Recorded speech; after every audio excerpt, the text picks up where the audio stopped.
হাদিসের মধ্যে আছে, হাসরের ময়দানে আল্লাহ তাআলা বহু বান্দাকে এই রিয়া মানে লোক দেখানো আমলের কারণে বলবে, ইযহাবু ইলাল্লাযীনা কুনতুম তুরাউনা ফিদ দুনিয়া, দুনিয়াতে যাদেরকে দেখাবার জন্য করেছিলে এখন তারা হাসরের মাঠে আছে, হ্যাঁ তুমি তাদের কাছে যাও, ফানদুরু হাল ইনদাকুম জাযাউন, গিয়ে দেখো তাদের কাছ থেকে কোনো বিনিময় পাও কিনা।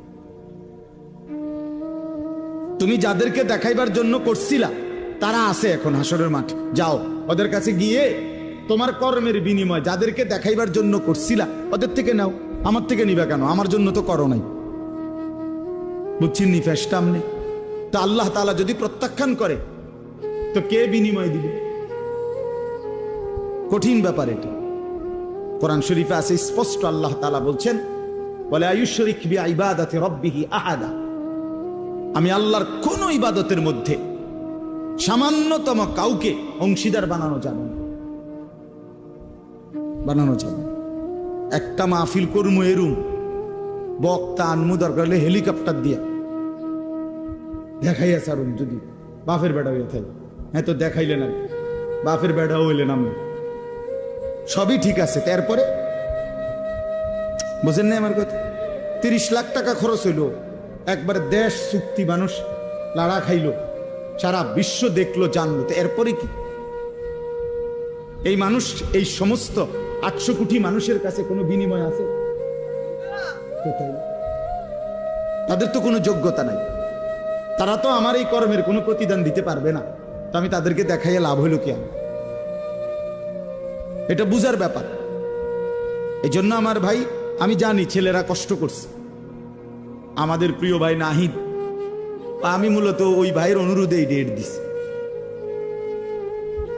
তো বাস্তবতা হলো, আপনাদের কাছে এটা বুঝাইতে চাই সব সময়, জওয়ান ছেলেদের কাছেও আমার অনুরোধ, ভাই নেক কাজ, এই যে একটা মাহফিলের ইন্তজাম করা, কোরআন সুন্নাহর ইন্তজাম করা, কথা শুনবার, এটা কিন্তু একটা আমল।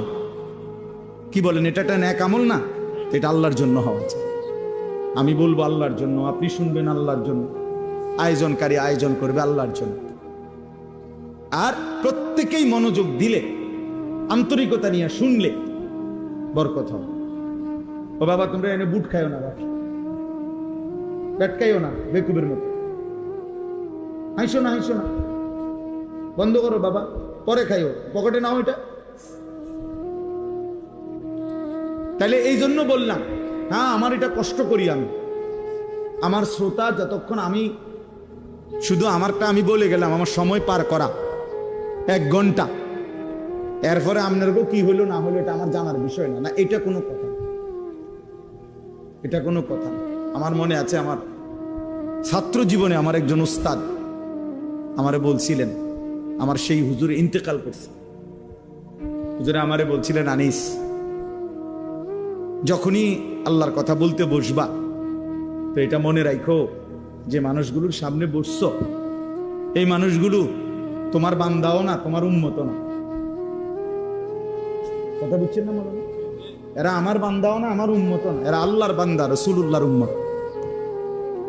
অতএব তুমি এটা মানসিকতা এই মাথায় নিয়ে করো যে কার সামনে বলতেছ, জানতেন কেউ না, এরা আল্লাহর বান্দা, এরা রাসূলুল্লাহ সাল্লাল্লাহু আলাইহি সাল্লামের উম্মত, তোমার কেউ না এরা। তো তুমি মনে রাখো, হুজুরে বলছেন মনে রাখো, যেন আল্লাহ তোমাকে বলছেন আমার বান্দাদেরকে আমার কথাটা বলো, যেন রাসূলুল্লাহ সাল্লাল্লাহু আলাইহি সাল্লাম বলছেন, আনিস আমার উম্মত এরা, এদেরকে আমার কথাগুলো বলো। যেন শ্রোতার প্রতি কদর থাকা চাই, কদর থাকা চাই। এজন্য চলেন ভাই, আমরা প্রত্যেকে ইনশাআল্লাহ, আজকের জন্য সব সময় এই একটু যদি আন্তরিক হইতো, মুসলমানের জিন্দেগি আরো সুন্দর হতো। বছরে 52 সপ্তাহ, 1 বছরে মোট হাতে ধরা যে মোবাইলগুলো, এগুলো নামায় ফেলেন, ভালো হবে। আপনি এমনি শুনেন দোস্ত, হাতে ধরা যে মোবাইলগুলো, এগুলো নামায় ফেলেন। মোবাইলে যথেষ্ট পরিমাণ ওয়াজ আছে, অভাব নয়। ছেলেরা দেখেন না রেকর্ড করে, আর এমনি তো আছে। এখন আমরা আসছি কষ্ট করে, আপনারাও আসছেন কষ্ট করে, সামনাসামনি শুনেন, একবার চোখের দিকে তাকাই, বরকত হয়। চোখের একটা আসর আছে প্রত্যেকের, প্রত্যেকের, মানে চোখ মানুষের পুরা দেহ বদলায়। দেহের মধ্যে নারীর প্রতি, ভিন নারীর প্রতি চোখ পড়লে সারা দেহের মধ্যে কি হয়, অনুভূতি হয় ভিন্ন রকম। তো এটা বুঝাই গেল চোখের একটা কি আছে, আসর আছে। তো ঠিক নেক কাজের প্রতি কোন আল্লাহওয়ালা, কোন আলেমে দ্বীনের প্রতি নজর করলেও পুরা দেহের মধ্যে পরিবর্তন, নেকের অনুভূতি হয়। হ্যাঁ, রাসূলুল্লাহ সাল্লাল্লাহু আলাইহি সাল্লামকে জিজ্ঞেস করছে সাহাবী, ইয়া রাসূলুল্লাহ, আমি কার সাথে চলবো? তো বলছে, মান যাক্কারাকুম বিল্লাহি রুয়াতুহু, যাকে দেখলে আল্লাহর কথা মনে পড়ে। ওয়া যাদা ফি ইলমিকুম মানতিকুহু, যার কথা শুনলে ইলম বাড়ে, জ্ঞান বাড়ে। ওয়া যাক্কারাকুম বিল আখিরাতি আমালুহু, যার আমল দেখলে আখিরাতের কথা মনে পড়ে।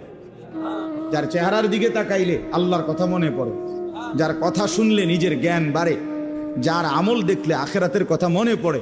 রাসূল সাল্লাল্লাহু আলাইহি সাল্লাম বলে, তাকে সঙ্গী বানাও, তার সঙ্গী হয়, তারে বন্ধু বানাও,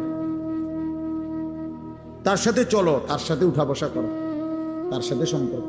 এই জন্য নজরের একটা কি আছে, বরকত আছে, বরকত আছে।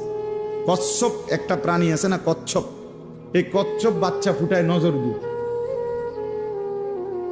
কচ্ছপের ডিম থাকে পারে, আর কচ্ছপ থাকে পানিতে, ওইখান থেকে সে